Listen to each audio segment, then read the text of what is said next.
하나님의 말씀 로마서 3장 9절부터 18절까지 같이 읽겠습니다. 시작. 그러면 어떠하냐? 우리는 나으냐? 결코 아니라. 유대인이나 헬라인이나 다 죄 아래에 있다고 우리가 이미 선언하였느니라. 기록된 바 의인은 없나니 하나도 없으며 깨닫는 자도 없고 하나님을 찾는 자도 없고 다 치우쳐 함께 무익하게 되고 선을 행하는 자는 없나니 하나도 없도다. 그들의 목구멍은 열린 무덤이요 그 혀로는 속임을 일삼으며 그 입술에는 독사의 독이 있고 그 입에는 저주와 악독이 가득하고 그 발은 피 흘리는데 빠른지라. 파멸과 고생이 그 길에 있어 평강의 길을 알지 못하였고 그들의 눈앞에 하나님을 두려워함이 없느니라 함과 같으니라. 아멘. 오늘 말씀의 제목은 의인은 없나니 하나도 없으며 라는 제목을 보겠습니다. 의인은 없나니 하나도 없으며. 자, 이 세상에 의인이 있을까요? 하나도 없어. 네, 하나도 없습니다. 성경에서 좀 전에 읽었었죠. 하나도 없다고. 그런데 나름대로 자기 자신은 의인이라고 생각하면서 사는 사람들이 상당히 많습니다. 흔히 이제 부유하고 또 배웠다고 하는 사람들, 지식이 있다고 하는 사람들이 보통 그런 생각들을 많이 합니다. 다 그렇다는 건 아니고요. 그리고 그런 사람들은 자신들은 고상하고 품이 있다고 그렇게 자부하면서 다른 사람들을 깔보고 하대하며 또 하찮게 여기기도 합니다.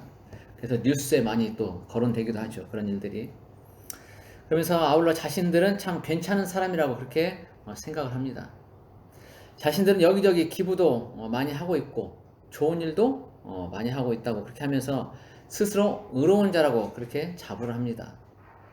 그리고 위에서 언급한 사람들이 아니더라도 뭔가 남을 돕는 좋은 일을 하는 그런 사람들도 나름 자신을 의롭게 여길 것입니다. 그런데 그들이 정말 의로울까요?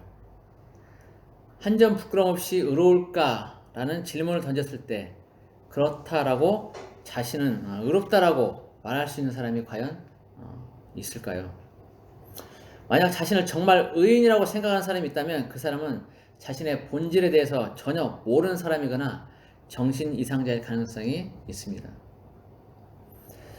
우리는 모두 아담의 후손이고 그로부터 전해지는 죄 유전자를 가지고 태어나 또 그렇게 살아가기 때문에 어느 누구도 죄에서 자유로울 수 없고 의인이라고 감히 주장할 수도 없습니다. 아무리 깨끗한 척해도 털어보면 죄가 수두룩하게 떨어지게 되어 있습니다. 파스칼은 이런 얘기를 했었습니다. 나는 의인과 위인과 성자라는 세 가지 단어를 신뢰하지 않는다. 나는 의인이나 위인이나 성자가 존재하는 것을 믿지 않는다. 이 땅에는 오직 한 가지 종류의 사람들만이 존재하는데 그것은 죄인이다. 이렇게 얘기를 했었습니다. 흔히 교회를 다니는 사람들 중에 자신은 죄인이 아니고 의인이라고 말하는 사람들이 있습니다. 그 사람들은 예수 그리스도의 피로 정결하게 되었기 때문에 더 이상 죄인이 아니고 의인이라고 그렇게 말합니다. 맞는 말입니다. 예수님이 나의 모든 죄를 짊어지고 내 대신 십자가에서 피 흘려 죽으시고 부활하심으로 나의 모든 죄는 다 깨끗하게 씻음을 받았습니다. 그렇게 해서 의롭게 된 것이 맞습니다. 사실이에요. 저도 한때는 그렇게 말을 했었고요. 그렇게 생각을 했었고요. 그러나 우리가 알아야 할 것은 죄가 있는 이 세상에서는 우리의 본질은 완전하게 변화되지 않았다는 것입니다. 변화되지 않았다는 과거형을 쓴 이유는 예수 믿을 때 당연히 변화되었어야 하기 때문입니다. 어쨌든 우리는 완전하게 변화되지는 않았습니다. 예수님이 다시 오셔서 우리가 변화된 몸으로 바뀌기 전까지는 우리는 여전히 죄의 몸을 입고 살고 있다는 것을 기억해야 합니다. 우리는 예수를 믿어도 이 땅에서 사는 동안에는 온전히 의롭게 될 수가 없습니다. 다만 하나님이 보실 때는 예수의 피가 우리를 감싸고 있기 때문에 우리를 의롭게 도와주실 뿐입니다. 그저 하나님의 은혜일 뿐입니다. 아무리 예수께서 나의 죄를 씻어주셨다고 해도 내가 스스로 의롭다라고 말할 수 있는 것이 아무것도 없는 것입니다. 그저 하루하루를 주를 의지하면서 나아갈 뿐입니다. 하루하루를 주님을 닮아가려고 애쓰면서 나아갈 뿐입니다. 아무것도 내세울 것도 없고 아무것도 자랑할 것도 없는 것이 우리네 인생입니다. 이 땅에 살면서 부지런히 주님 가신 길을 따라가며 주님의 장성한 그 분량에 이르려고 할 뿐입니다. 넘어지고 또 넘어지고 또 넘어져도 하나님이 우리 손을 놓지 않으시기 때문에 그 손 붙잡으며 그저 죄송하고 감사한 마음으로 그분 앞에 설 뿐입니다. 솔직하게 우리 내면을 들여다보시기 바랍니다. 과연 우리의 내면에 의롭다라고 할 만한 것이 있습니까? 자신의 기준 말고 하나님의 기준으로 볼 때 말입니다. 없습니다. 없어요. 없는 것이 정상입니다. 왜냐하면 하나님 외에는 의로운 존재가 없기 때문입니다. 우리는 예수 믿으면서도 여전히 다른 사람들을 진정으로 사랑하지 않습니다. 그리고 미워하고 배척합니다. 나의 마음에 들지 않고 내 뜻에 맞지 않는다는 이유로 싫어하고 미워합니다. 그리고 그들에 대해서 험담합니다. 말씀대로 살지 않는 사람들을 보며 그들을 판단하고 정죄합니다.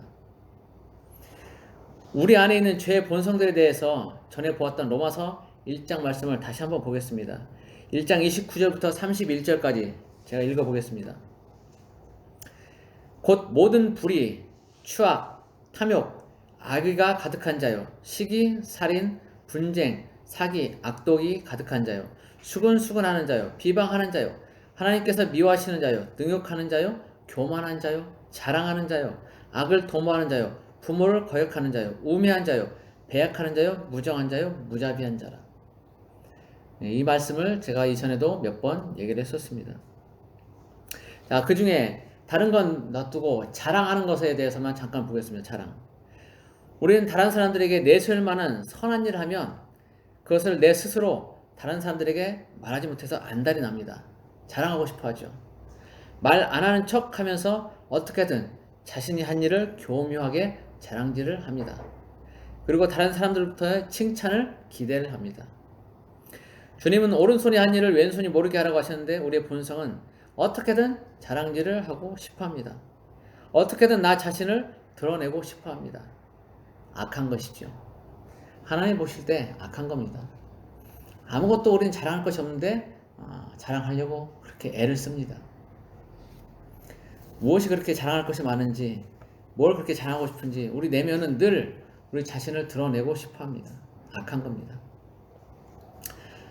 일단 우리의 악함은 그렇게 하나님 되게 하지 못하는 그런 경우가 있습니다. 이런 로마서 좀 전에 봤던 1장 29절부터 31절까지 그 죄악들로 인해서 그 악함들로 인해서 그 악함이 하나님 되게 하지 못하는 그런 일들이 비일비재하게 일어납니다. 오늘 본문 11절에서는 깨달은 자도 없고 하나님을 찾는 자도 없다라고 말씀하고 있습니다. 우리들 스스로는 하나님을 깨달아 알고 잘 섬기고 있다고 말하지만 냉정하게 생각해보면 그렇지 못하다는 것입니다.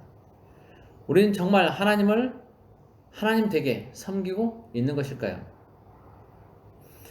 우리를 스스로 하나님을 대체하는 대체품을 만들어 놓고 그 대체품을 섬기고 있는 것은 아닌지 점검해 보아야 합니다. 내가 만든 하나님, 내가 만든 예수님, 내가 만든 성령님. 우리는 그렇게 대체품을 만들어 놓고 그 대체품에게 뭔가를 열심히 구하고 있지는 않은지 한번 돌아봐야 할 것입니다. 내 소원을 이루어줄 신을 만들어 섬기고 있지는 않은지, 내가 대체품을 만들어 섬기고 있는지 아닌지는 한 가지만 보면 알 수 있습니다. 하나님이 나에게 아무것도 해주지 않아도 그 하나님을 사랑할 수 있는지를 보면 됩니다. 아니, 그보다 하나님이 지금 나의 모든 것, 나의 가족이나 사랑하는 사람, 재산 등 모든 것을 가져가신다고 할 때 그때조차도 불평, 불만 없이 하나님을 사랑할 수 있는지를 보면 압니다. 욥은 하나님이 욥을 시험하실 때 물론 허락하시는 거죠. 그런 때 이렇게 고백을 했습니다. 욥기 1장에 보면 20절부터 22절까지 이렇게 말씀하고 있어요. 욥이 일어나 겉옷을 찢고 머리털을 밀고 땅에 엎드려 예배하며 이르되 내가 모태에서 알몸으로 나왔은즉 또한 알몸이 그리로 돌아가올지라. 주신 이도 여호와시요 거두신 이도 여호와시니 여호와 이름이 찬송을 받으실지니이다 하고 이 모든 일에 욥이 범죄하지 아니하고 하나님을 향하여 원망하지 아니하니라. 욥은 그야말로 한순간에 모든 것을 다 잃은 상태입니다. 이 고백을 할 때는 다 잃어버린 상태예요. 자식도 그렇고 재산도 그렇고 다 날아간 상태입니다. 한순간에 모든 것을 다 잃고 지금 하는 고백인 거예요. 주신 이도 여호와시요 거두신 이도 여호와시라고 하면서 여호와 이름이 찬송을 받으시라고 고백을 합니다. 정말 대단한 고백이 아닐 수 없습니다. 우리는 우리들 삶에서 뭔가 내 뜻대로 조금만 안 되어도 하나님을 원망하면서 왜 나에게 이렇게 하시냐고 불평, 불만을 쏟아놓기 일쑤입니다. 그런데 욥은 전혀 하나님을 원망하지도 불평하지도 않았습니다. 우리에게 욥과 같은 이런 고백이 있다면 우리는 대체품이 아닌 진짜 하나님을 찾은 것이고 그분을 섬기고 있는 것입니다. 하나님은 우리의 소원을 이루어주는 그런 알라딘의 램프의 요정이 아닙니다. 내가 필요할 때 써먹고 처박아두는 그런 물품이 아니라는 거죠. 물론 하나님은 우리의 아버지 되시고 우리의 보호자 되시기 때문에 또 피난처 되시기 때문에 그분께 우리의 원하는 것들을 요청할 수 있습니다. 그러나 평소에는 마치 하나님이 없는 것처럼 기도도 말씀도 없이 지내다가 다급할 때만 하나님을 찾는 일은 하지 않아야 된다는 것입니다. 물론 그런 때에도 하나님은 상황에 맞게 응답하실 것입니다. 우리의 신음소리에 귀 기울이시기 때문에 그렇습니다. 그러나 기왕이면 평소에도 하나님과 소통이 있고 늘 하나님을 찾고 구하는 것이 하나님을 보다 하나님 되게 하는 것이 아닐까 싶습니다. 오늘 본문에서는 우리가 어떤 악들을 행하고 있는지를 말하고 있는데 그 중에서 가장 신랄하게 말하고 있는 것이 13절, 14절입니다. 우리의 말에 대한 것입니다. 순서가 목 안쪽부터 시작해서 입술까지 이어집니다. 13절에 보면 목구멍은 열린 무덤이라고 표현하고 있습니다. 무덤은 죽은 자들이 있는 곳이고 썩어 악취가 나는 곳입니다. 오래된 무덤에서는 흉측한 뼈들만이 남아있는 그런 곳입니다. 생명이라고는 찾아볼래야 찾아볼 수 없는 그런 곳입니다. 그나마 우리는 땅을 파고 시체를 묻기 때문에 냄새가 안 납니다. 묻어놓으면. 근데 당시 이스라엘에서는 굴을 파고 그 굴에 시체를 두었기 때문에 그리고 또 돌로 그 입구를 막아놓았기 때문에 근처에 가기만 해도 시체 썩는 냄새가 났었습니다. 요한복음 11장에 보면 주님이 죽은 나사로를 살리신 장면이 나옵니다. 주님이 나사로를 살리시기 위해서 그 무덤에 가셨을 때 그 무덤은 굴이었습니다. 그리고 예수님이 돌을 굴려서 무덤을 열도록 그렇게 말씀을 하시자 마르다가 뭐라고 말하냐면 말하기를 나사로가 죽은 지 이미 나흘이라 냄새가 난다라고 그렇게 얘기를 했었습니다. 이것이 이제 그 무덤에 관한 얘기입니다. 우리나라나 이스라엘이나 무덤은 우리에게 좋은 이미지가 아닙니다. 죽음과 악취, 흉측함이 있는 그런 곳입니다. 그런데 우리의 목구멍이 바로 그런 곳이라는 겁니다. 목구멍은 소리가 나오는 첫 번째 장소입니다. 그런데 그 목구멍을 통해서 나오는 말들이 무덤과 같은 말들인 것입니다. 다른 사람을 죽이는 말들, 악취가 나는 말들이 목구멍을 통해서 나온다는 것입니다. 다른 사람을 세워주는 말보다는 저주하고 악담하고 이간질하고 비방하고 흠집내고 끌어내리는 말들이 우리의 목구멍을 통해서 나온다는 것입니다. 악한 것이지요. 우리의 내면에서 나오는 말들의 시작이 이미 무덤에 겉들인 것입니다. 주님은 누가복음 6장 45절에서 우리의 마음에 쌓은 선에서 선이 나오고 쌓은 악에서 악이 나온다라고 말씀하셨습니다. 우리의 마음에 가득한 것을 입으로 말하는 것이라고 하셨습니다. 우리의 마음에 악이 가득하니까 그 악이 목구멍을 통해서 나오면서 죽음과 악취를 풍기는 것입니다. 그러니 우리는 매사에 우리의 목구멍을 통해서 나오는 말들이 무엇인지 주의하고 선한 말들이 나오도록 이렇게 힘써야 할 것입니다. 말에 대한 두 번째 이야기는 혀에 대한 것입니다. 13절에 보면 그 혀로는 속임을 일삼는다고 말하고 있습니다. 1997년에 미국 캘리포니아 대학에서 심리학자 제럴드 제리슨이 하루에 사람들이 몇 번이나 거짓말을 하는지를 조사한 적이 있었습니다. 그 결과는 8분의 1번꼴로 하루 200번의 거짓말을 한다라고 그렇게 말했습니다. 그렇게 조사 결과가 나왔죠. 물론 이것은 당시의 결과이고 여건과 상황이 다른 우리나라 또 다른 상황에서는 그것이 맞지 않을 수도 있습니다. 그러나 분명한 것은 선이든 악이든 우리는 삶에서 거짓말을 하고 살아간다는 것입니다. 그런데 본문 13절에서 말하는 속임, 거짓말은 의도적으로 다른 사람을 해하거나 손해를 주려는 것을 말합니다. 내가 잘되기 위해서 다른 사람을 깔아내리기 위해서 하는 거짓말들을 말합니다. 속임은 몸짓만으로 이루어질 수 없고 말로 이루어지기 때문에 속임은 결국 거짓말인 것입니다. 그러나 거짓말이라고 해서 모두가 나쁘다라고 말할 수는 없습니다. 다른 사람을 살리며 위로하는 거짓말도 있기 때문입니다. 저같이 못생긴 사람을 앞에 두고 누군가가 못생겼다고 말하면 그 못생긴 사람은 자신이 못생겼음을 알더라도 마음에 상처를 받을 것입니다. 상처 주는 말을 하는 사람은 비록 농담으로 했다 할지라도 그것을 받는 사람은 얼마든지 상처를 받을 수도 있는 것입니다. 그러니까 거짓말을 하면 안 된다고 해서 있는 모든 것을 정직하게 말해서는 안 되는 것입니다. 그리고 농담도 사람과 상황을 봐가면서 해야 하는 것입니다. 저같이 못생긴 사람에게는 굳이 못생겼다라고 말하지 않아도 되는 것이죠. 가능하면 거짓이 아닌 다른 장점을 말하거나 다른 덕이 되는 말을 하면 되는 것입니다. 위에서 거짓말 조사를 한 제럴드 제리슨은 이런 말을 했습니다. 사람들이 참 말만 하면서 세상을 산다면 이 세상은 끔찍한 세상이 될 것이다.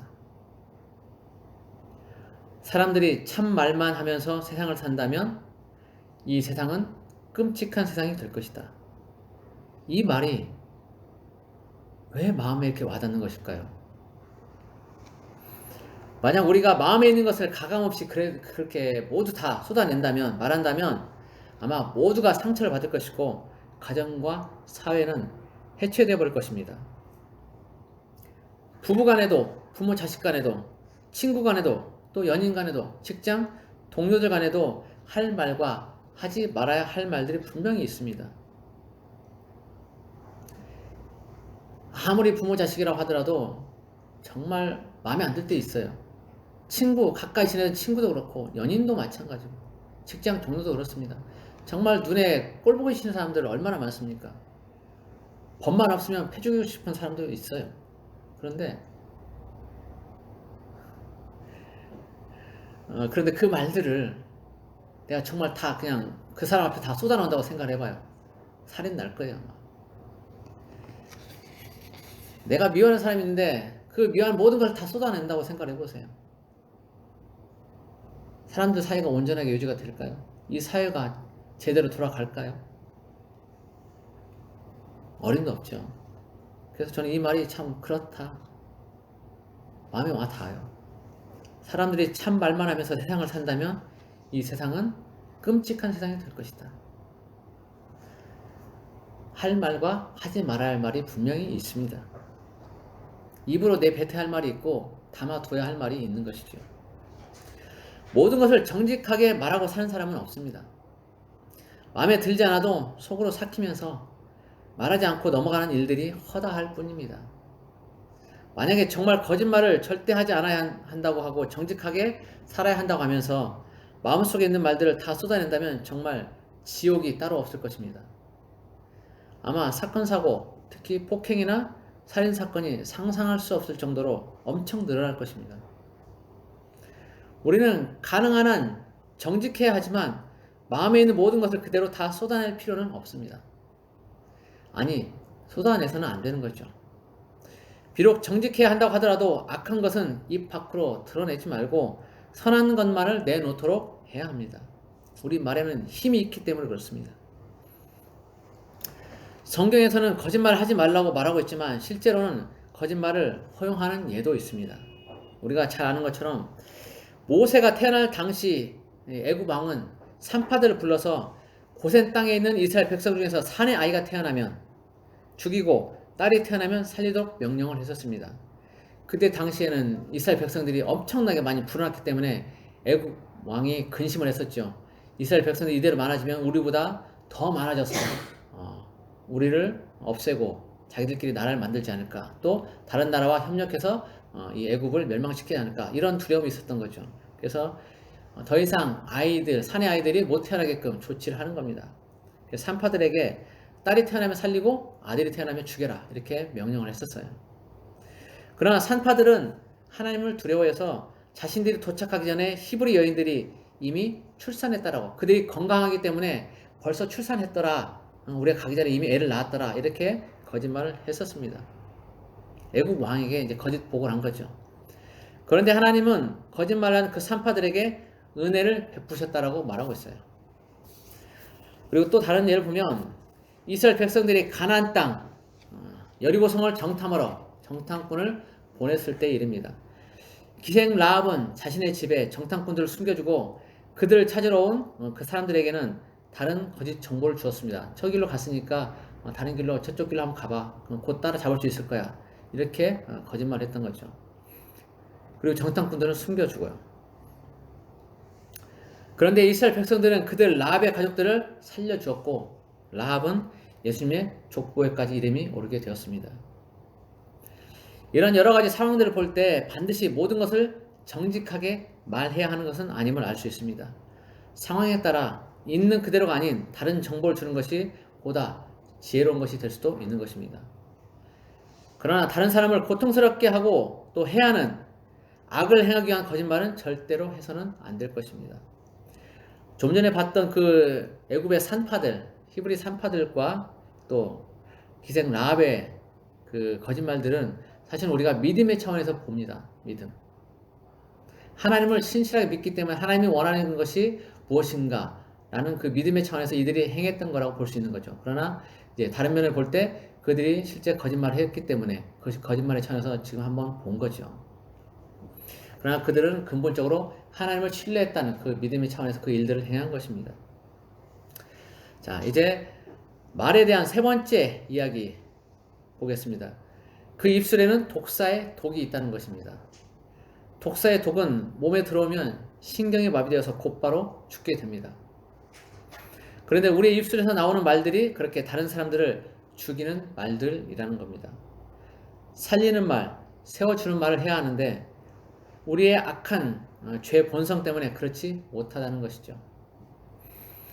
그러면서 그 입에는 저주와 악독이 가득하다고 말합니다. 자, 목구멍은 열린 무덤이고 혀로는 속임을 일삼고, 입술에는 독사의 독이 있는데 결국 그 모든 것들의 결론은 저주와 악독이 가득하다는 겁니다.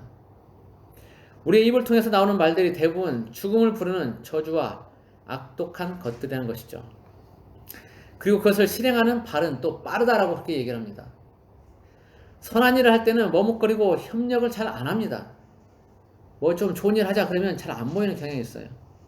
그런데 어떤 악한 일을 행할 때는 쉽게 의기투합하고 빨리 행합니다.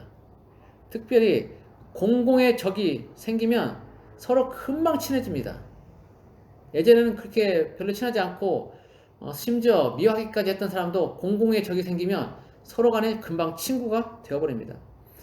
그리고 여럿이 그 악한 일을 할 때는 아주 서슴없이 대담하게 그 일들도 행합니다.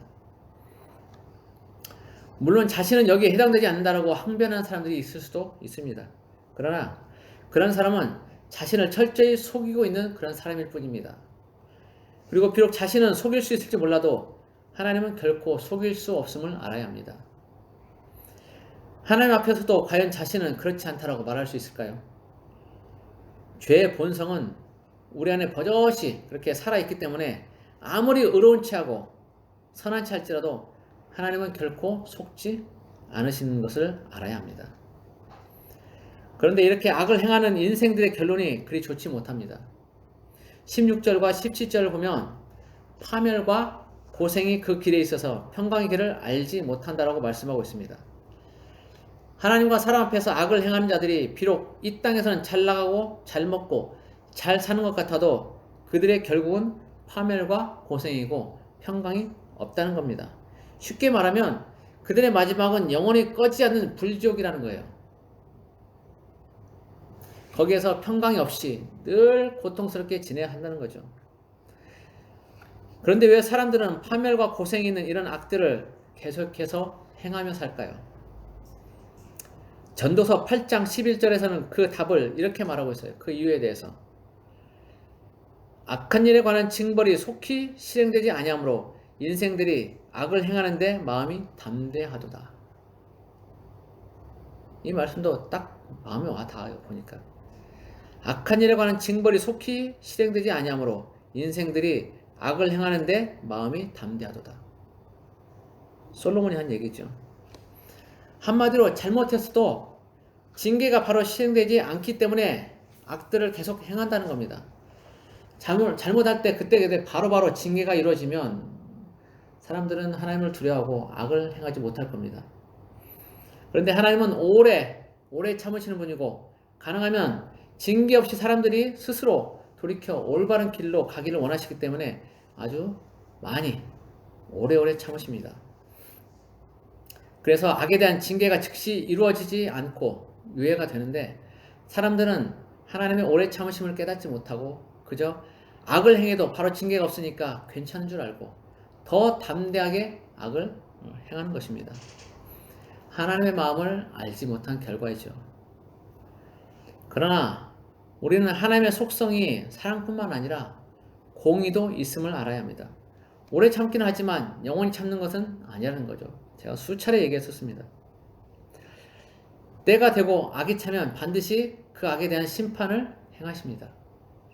하나님이 아브라함에게 가나안 땅을 바로 주시지 않고 그 백성이 많아질 때까지 이스라엘 백성들을 애굽에 오랜 세월 동안 있게 하신 것은 가나안 땅에 악이 차지 않았기 때문이라고 그렇게 성경은 말하고 있습니다.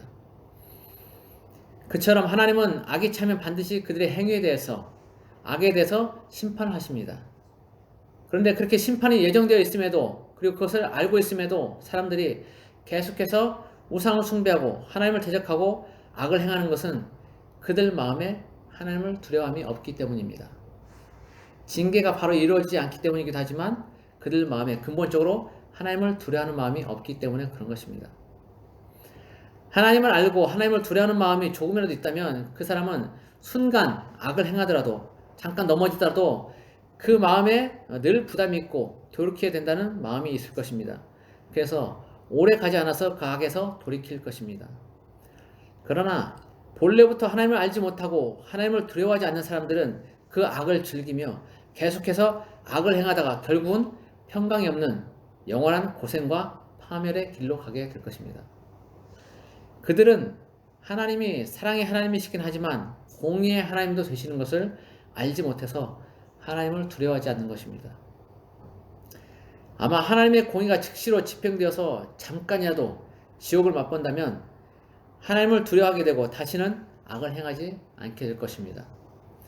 그러나 하나님은 우리에게 주신 그 자유의지로 스스로 돌이켜 악에서 떠나기를 바라시고 늘 오래 참으십니다.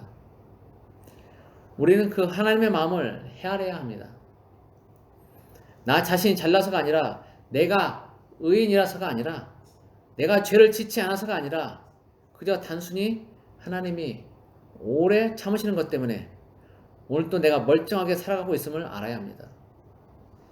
그저 우리가 오늘 또 살아 숨쉬고 움직일 수 있는 것이 이 모든 것이 하나님의 은혜 가운데 있음을 우리는 명심해야 합니다. 단 한순간도 교만하지 말고 자신을 날마다 점검하면서 하나님 앞에 겸손해야 합니다. 오늘 본문 10절 말씀을 다시 한번 새겨보겠습니다. 의인은 없나니 하나도 없으며. 부디 내 스스로 하나님 앞에 죄인임을 고백하면서 늘 겸손한 마음으로 하나님을 두려워해서 주님 다시 오실 때 천국 성 안으로 들어가는 우리 모두가 되기를 예수 그리스도 이름으로 축복합니다. 기도하겠습니다. 고마우신 하나님 아버지, 오늘 또 주신 말씀을 위해서 감사를 드립니다. 우리는 스스로 의로운 체 하지만 하나님 외에 의로운 존재는 아무것도 없음을 고백합니다. 오늘 본문에서도 의인은 없나니 하나도 없으며 라고 말씀하고 있습니다. 주님 앞에 우리가 겸손히 나아가길 원합니다. 우리가 죄인임을 고백하고 주님 앞에 나아가길 원합니다. 우리가 오늘 또 호흡하며 살아가고 있는 것은 오로지 하나님의 은혜인 것을 우리가 알기 원합니다.